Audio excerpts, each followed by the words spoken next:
tuloy na pamamasyal, nakarating tayo dito sa Dinosaur Park. Saan ito banda? Dito lang sa Cloud Maro, Marilog District, Davao City. Kung makita ninyo ang paligid, puno ito ng mga kahoy.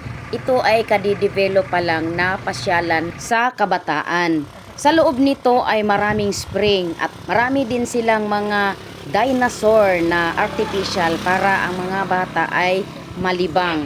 Subukan nating pasukin sa loob kung ano ang ating makikita. Sundan nyo kami.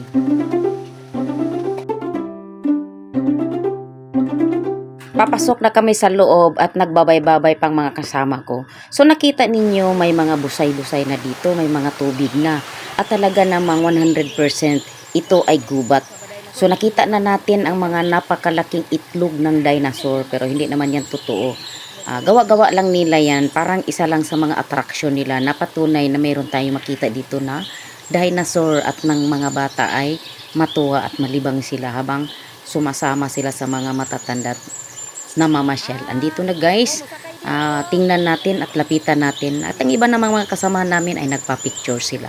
At kanya-kanya kaming posing dyan, kanya-kanyang pa-picture kasi wala naman ito sa atin.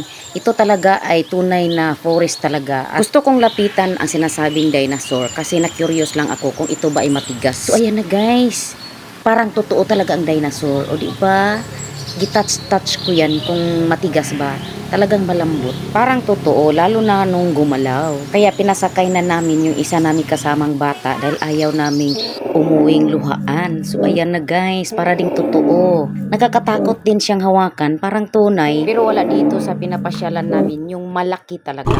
So ako rin ay nakakita na ng napakalaking dinosaur na battery operated katulad nito. Pero hindi dito sa Pinas, doon sa Singapore, doon sa Universal Studio. Ayan, napakalaking dinosaur.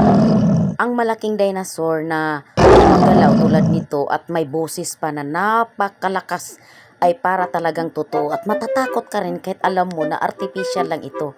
Itong dinosaur na ito ay isang battery operated lamang. Kahit hindi totoo, pero masaya naman kaming lahat. Kasali kami sa mga bata na masaya.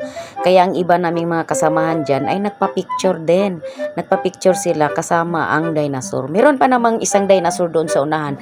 Pero dito na lang kami kasi nag-aambon na. Meron ng ulan kasi nandito kami sa loob ng gubat. Basta sa loob ka ng gubat, may ulan talaga. Kaya kami ay nagpapayong na lang para lang hindi kami makaalis dito kasi hindi pa tapos ang oras ng sumasakay naming bata kasi binabayaran namin hanggang matapos. So, ito kami guys, nagpa-picture taking pa si Lolo. Pagkatapos nito ay pumasok kami sa spring pero hindi ko ngayon maipost lahat at ipapasilip ko lang at umiyak ang aming kasamang chikiting dahil gustong maligo. Ayan sila guys, marami kaming maipapakita sa inyo na mga video sa sunod ko na post. Bye!